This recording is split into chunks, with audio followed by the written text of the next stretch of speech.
لو في حياتك ما شفت عفريت هتشوف الفيس ده عفاريت. يلا بينا.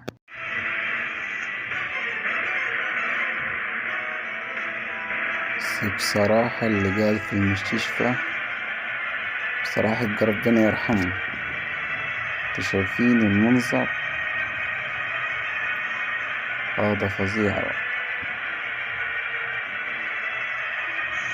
يا سبحان الله. تقريبا ممكن كاميرات المراقبة أو ممكن واحد بيصور يعني، هذا الله أعلم.